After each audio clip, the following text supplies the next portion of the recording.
आजुक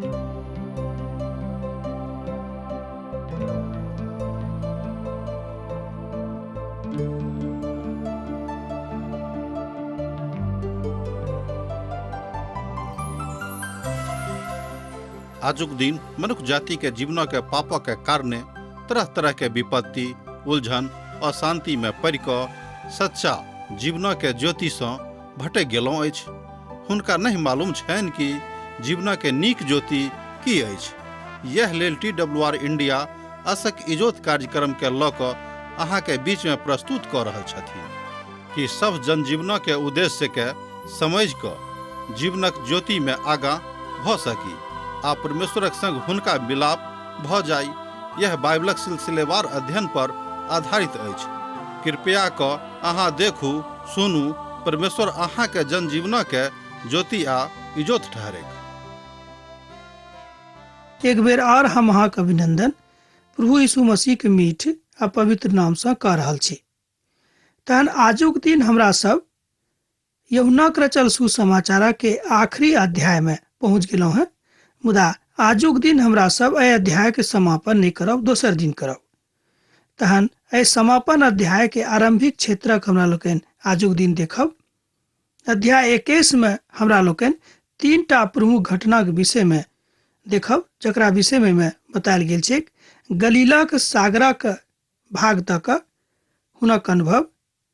एहिमे समायल अछि जकरा हमरा लोकनि टाइबेरियस समुद्र पर जे झील सेहो कहावल जाइत अछि, तकरो हमरा लोकनि देखब कि प्रभु यीशु मसीह ओहिठाम छलाह।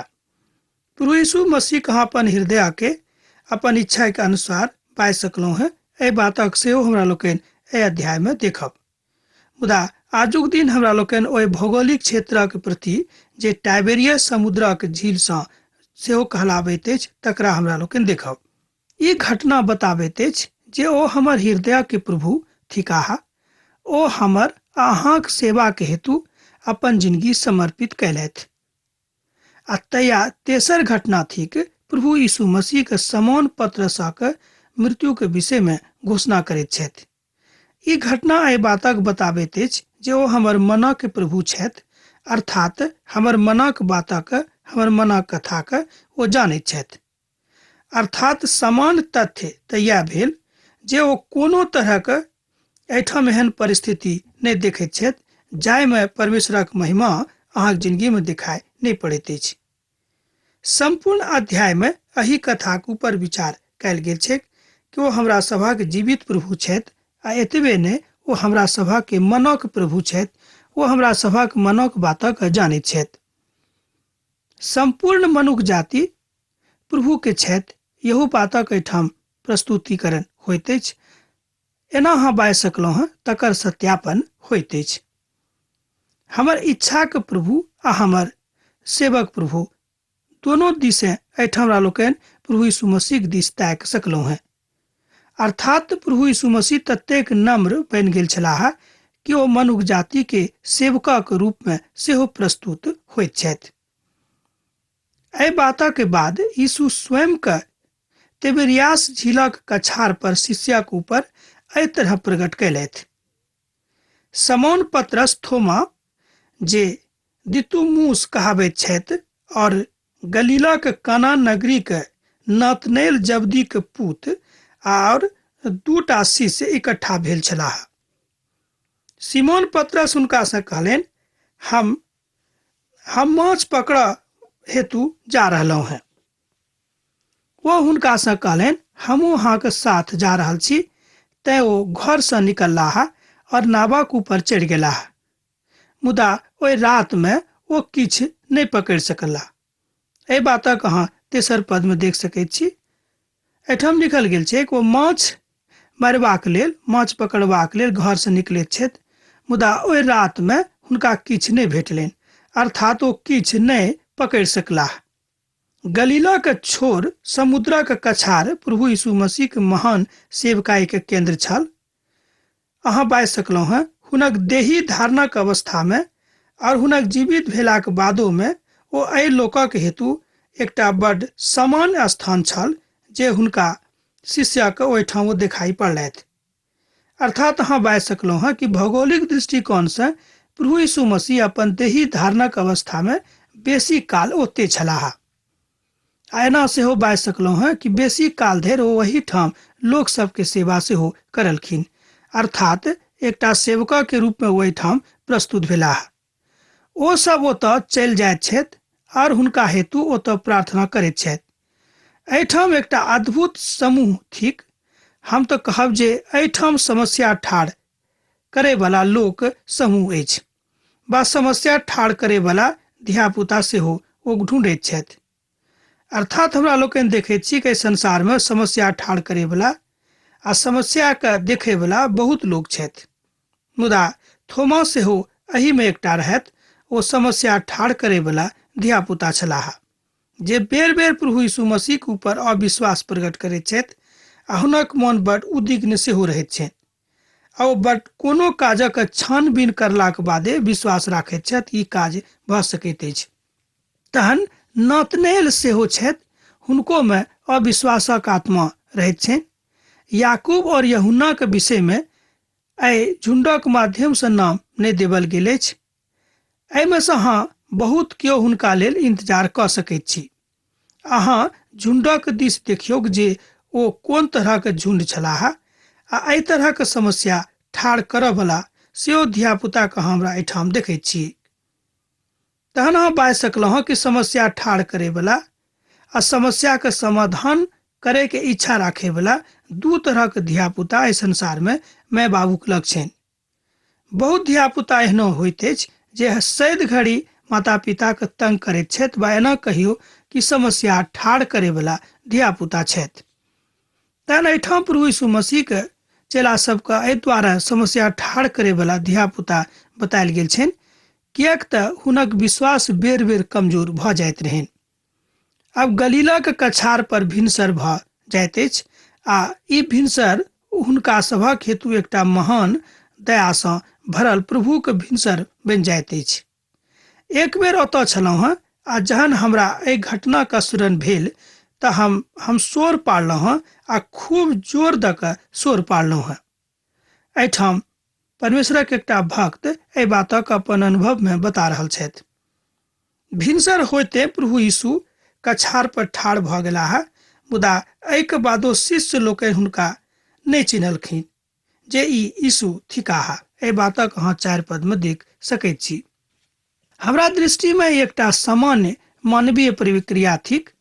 ओ अब महिमामयी देहीमे छथि, अर्थात रहथि, आ लोकसभ हुनका नहि चिन्हलखिन। मुदा भिनसर तऽ एना भऽ गेल रहैक, मुदा तहन एहिके बादो समुद्रक कछार पर सभक चिन्हनाइ ओतेक आसान काज सेहो नहि होइत अछि।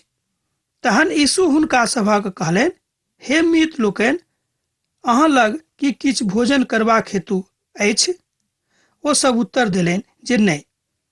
एहि पदसँ एकटा बात स्पष्टीकरण होइत अछि कि जानि बुझि कऽ प्रभु यीशु मसीह हुनका सबसँ पूछलनि कि अहाँ सभक लग किछु खायके वस्तु अछि? मुदा ओ सब उत्तर देलनि जे नहि। ओ एहि दुआरे एहि बातक पूछलखिन जाहिसँ हुनक शिष्य सब हुनका चिन्है किया प्रभु यीशु छथि। यूहन्ना एहिठाम एहि बातक एहि दुआरे बता रहल छथि जे हमरा सभक लग कहियो कहियो प्रभु भऽ सकैत कि दर्शनमे आबैत होता, वा कहियो कहियो कोनो भक्तक माध्यमसँ कथा करैत होता, वा अपन पवित्र पोथीक माध्यमसँ हमरा सब गोटेक संगे कथा करैत होथिन। एहिके बादो हमरा सब एहि बातक विश्वास नहि राखैत छी कि प्रभु यीशु मसीह एहि तरहक काज कऽ सकैत छथिन। हमर भाई बहिन, पवित्र पोथी बाइबिलमे बतायल गेल अछि कि एहन केओ नहि छथि जे परमेश्वरक महिमाक लेल नहि अछि। आ यह एकटा बड्ड पैघ प्रश्न अछि जे की हमरा सब हुनका चिन्हलहुँ हैं? आवश्यकता अछि जे हमरा सब अपन प्रभुके चिन्हियैक, मुदा ई नहि कि हमरा सब हुनका नहि चिन्हियैक। एकटा बड्ड पैघ प्रश्न अछि कि हमरा सब अपन प्रभुके अखन धरि चिन्हलहुँ हैं कि नहि। यीशु हुनकासँ कहलनि, नावक दहिना दिस लऽ जाल डालब तऽ पायब।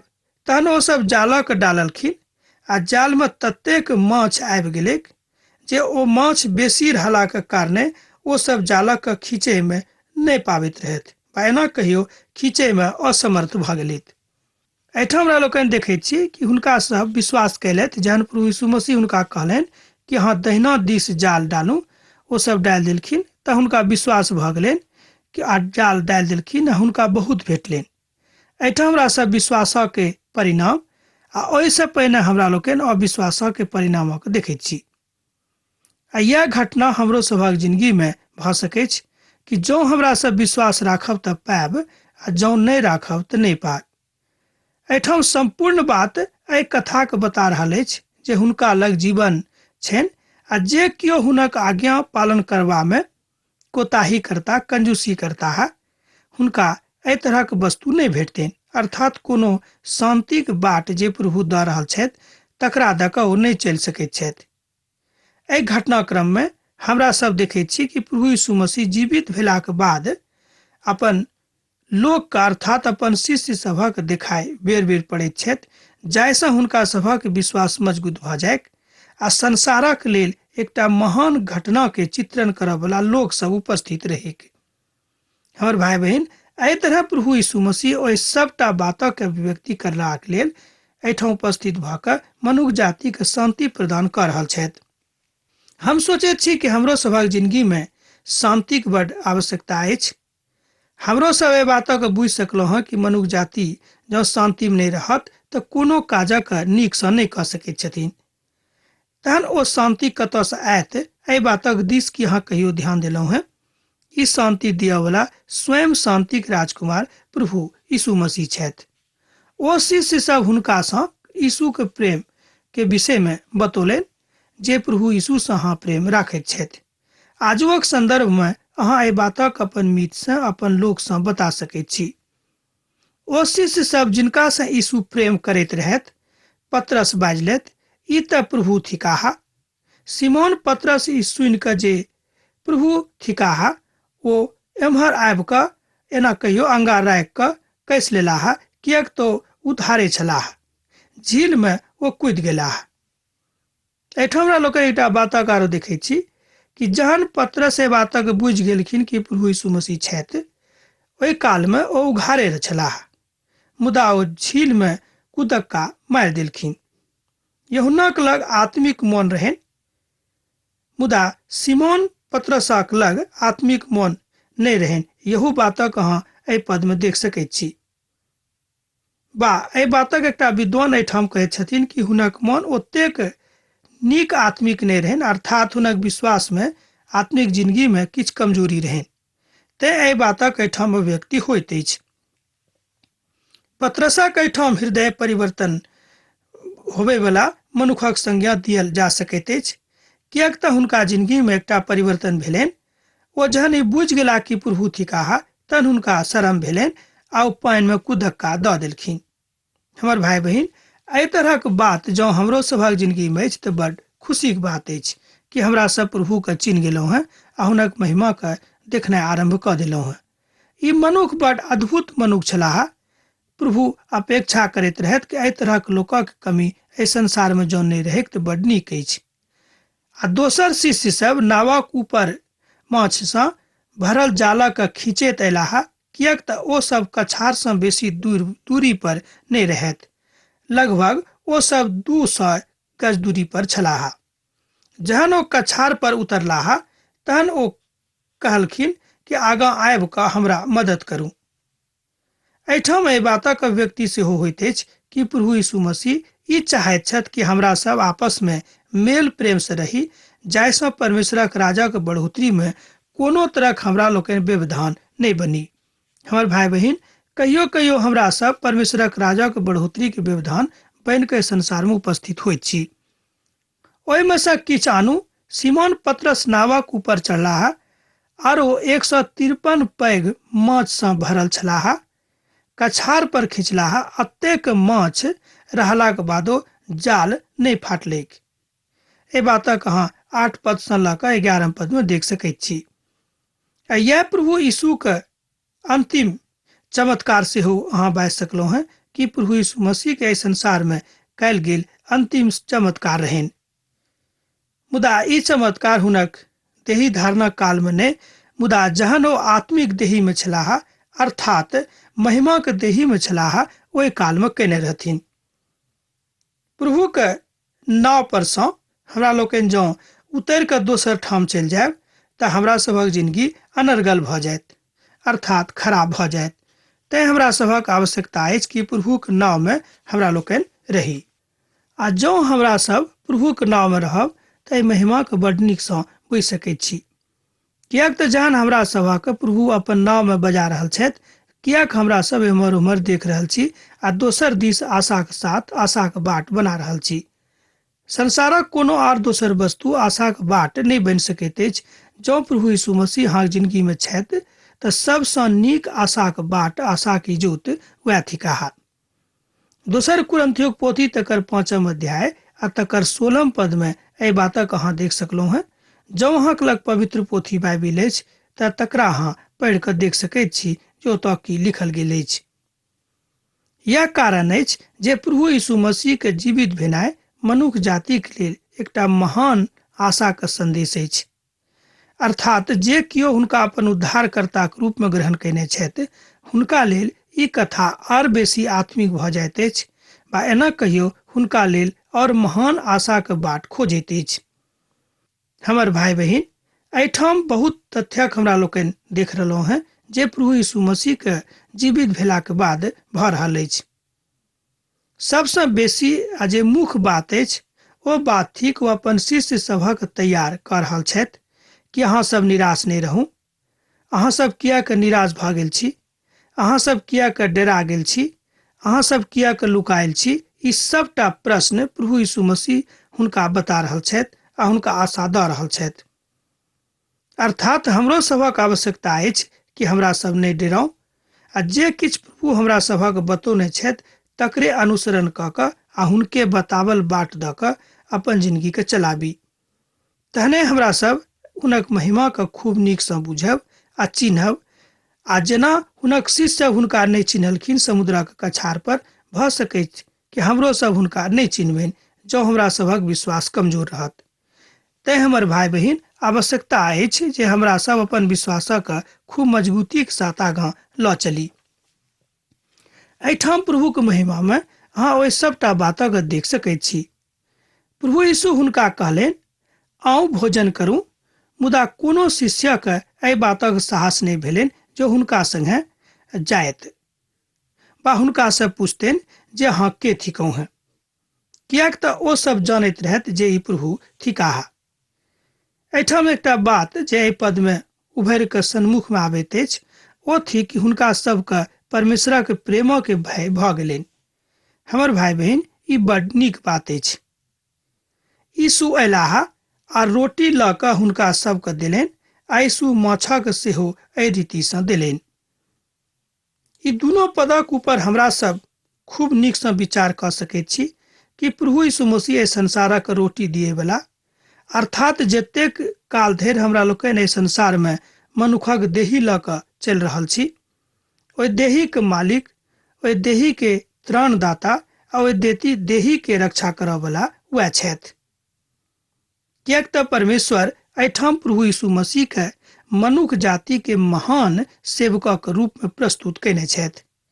हमर भाई बहिन, यूहन्ना एहिठाम बता रहल छथि कि मनुष्य जाति के सबटा स्वभाव, सबटा कमजोरी, सबटा विशेषता के प्रभु जानैत छथिन, जे हमरा सब कतऽ कमजोर छी आ हमरा सब कतऽ मजबूत भऽ सकैत छी। प्रभु यीशु हुनका कहलनि, आउ भोजन करू, मुदा केओ शिष्य एहि बातक साहस नहीं कऽ सकलाथ जे हुनका से पूछियनि जे अहाँ के थिकहुँ हैं, किएक तऽ ओ सब ई बातक जानि गेल रहत कि प्रभु छथि। एहिठाम हमर भाई बहिन, हमरा लोकनि देखैत छी कि प्रभु के ओहि बातक ऊपर विश्वास भऽ गेलनि जाहिसँ परमेश्वरक महिमा हुनका जिंदगी में झलकैक। तहन आजुक संदर्भ में एहि बातक अहाँ खूब नीकसँ देख सकैत छी। अब यह हम कहब कि जँ अहाँ प्रभु यीशु मसीह के चिन्ह गेलहुँ हैं, जेना कि हुनक शिष्य सब हुनका चिन्ह गेलनि, तऽ हमरो सभक आवश्यकता अछि, बा एना कहियो कि हमरो सभक यह आवश्यकता थिक कि हमरो सब प्रभु के चिन्ह के अपना जिंदगी में हुनका ग्रहण करी, बा एना कहियो अपना हृदय में यीशु मसीह के महान स्थान देबा के कोशिश करी। अब आजुक अध्ययन हमरा एही ठाम समाप्त करबाक आज्ञा दिया, किएक तऽ अहाँ से विदा होय के बेरा भऽ रहल अछि। प्रभु यीशु मसीह के प्रेम अहाँके जिंदगी में सैद घड़ी बनल रहेक। आमीन। हमर विश्वास अछि कि ई कार्यक्रम अहाँके लेल लाभदायक सिद्ध अछि। हम चाहै छी कि अहाँ अपन आशीषके हमरा संग साझा करू। जँ अहाँ के नजीक बाइबलसँ आ जीवनसँ संबंधित कोनो प्रकारके प्रश्न भऽ सकै अछि तऽ अपन समस्याके लेल प्रार्थना करबाके लेल जँ चाहै छी तऽ हमरा फोन नंबर पर जरूर संपर्क कऽ सकै छी। परमेश्वर अहाँ सबके लेल एकटा सुंदर, सुखद, आनंदित दिन प्रदान करै।